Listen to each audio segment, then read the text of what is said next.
Birçok insan sürekli olarak kendini geliştirmeye ve en iyi versiyonunu ortaya koymaya çalışır. En yüksek potansiyelinize ulaşabilseydiniz, hayatınızın nasıl olacağını hayal edebiliyor musunuz? Kendini gerçekleştirme, doğru araçlar ve zihniyetle kendinizin en iyi versiyonunu elde edebileceğinizi söyleyen bir kavramdır.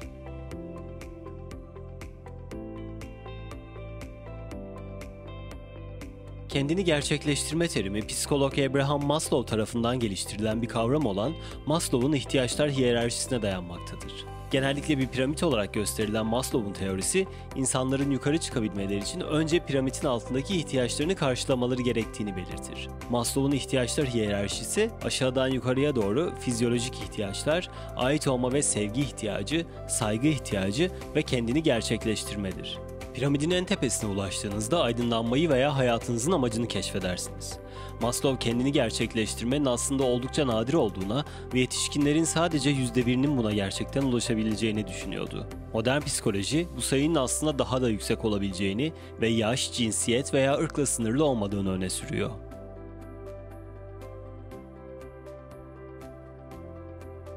Bu tür bir terapi insanların iyi olduğu davranışlarının tam potansiyellerine ulaşma arzusuyla motive edildiği fikrine dayanır. Kendini gerçekleştirme devam eden bir süreçtir ve bir kez başardığınızda biten bir şey değildir. Kendini gerçekleştirmeye tek başına veya bir terapistin rehberliğinde ulaşılabilir.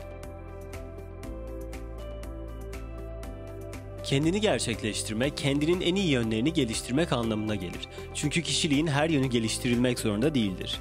Maslow'un açıkladığı gibi kendini gerçekleştiren insanlar yapmak için doğdukları şeyi yaparlar. Sporcular performans gösterir, sanatçılar yaratır, yazarlar yazar. Maslow ayrıca bir kişinin kendini gerçekleştirmeye ulaştığında gösterdiği birkaç özelliği de tanımladı.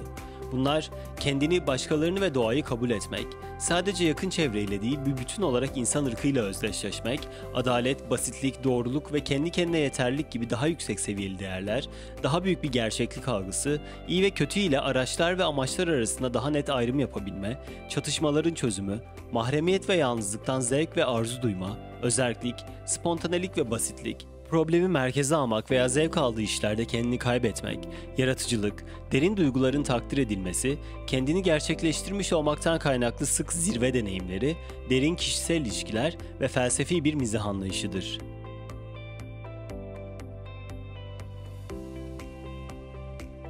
Maslow, kendini gerçekleştirme kriterlerini karşıladığını düşündüğü birkaç tarihi şahsiyet belirledi. Farklı geçmişlerden gelen ve çeşitli alanlarda çalışan insanlar sonunda hepsi kendini gerçekleştirmiş olarak kabul edilecek temel özellikleri göstermektedir. Bu insanlardan bazıları şunlardır: Eleanor Roosevelt, Albert Einstein, Abraham Lincoln, Jane Addams, Aldous Huxley ve Thomas Jefferson'dır. Maslow'un kendisi tarafından tanımlanmasa da kendini gerçekleştirmenin diğer bazı örnekleri arasında Mahatma Gandhi, Nelson Mandela ve Viktor Frankl sayılabilir. Belirtildiği gibi kendini gerçekleştirme aslında oldukça nadirdir. Ancak bu durum bunun için çalışılmayacağı anlamına gelmez. Kendini gerçekleştirme yolunda çalışmak, kişiyi daha tatmin edici bir hayata doğru yönlendirebilir. Kendini gerçekleştirmenin ilk adımlarından biri, hayatı bir çocuğun gözünden deneyimlemektir. Bu, her göreve tüm dikkatini vermek ve gönülsüz bir girişimde bulunmamak anlamına gelir. Bununla birlikte ilerlemek için yerine getirmeye söz verilen tüm görev ve taahhütlerin sorumluluğunu üstlenmek ve bunları bitirmek için çok çalışmak gereklidir. Kendini gerçekleştiren insanlar hem kendilerine hem de başkalarına karşı dürüstlük uygularlar. Bu, otoriteye veya çoğunluğa aykırı olsa bile kişinin kendi iç sesini ve duygularını dinlemesi anlamına gelir. İçgüdüler, popüler görüşe rağmen bir şeylerin yanlış veya doğru olduğunu söylüyorsa iç sesin dinlenmesi gereklidir.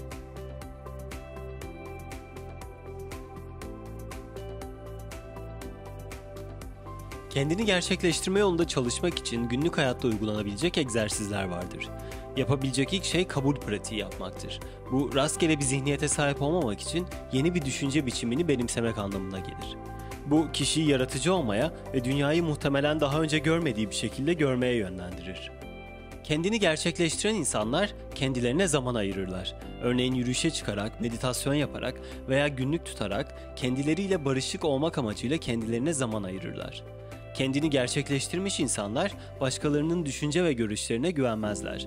Bu yüzden güçlü yönlerine odaklanırlar ve sınırlarını bilerek kim olduklarını benimserler. Kendini gerçekleştirme yolunda kişi kendi kendine çalışabilir ya da terapi ile destek alabilir.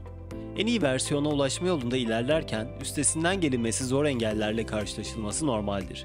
Bu zamanlarda bir rehber yardımcı olabilir. Özetle, kişinin kendini mutlu eden şey yapması ve en özgün hayatını yaşamasına izin veren, yaratıcı ve tatmin edici aktiviteleri yapması önemlidir. Kişi, hayallerinin peşinden gidip tutkulu olduğu şeyi bulmalı ve bu tutkuyu günlük hayatına uygulamalıdır.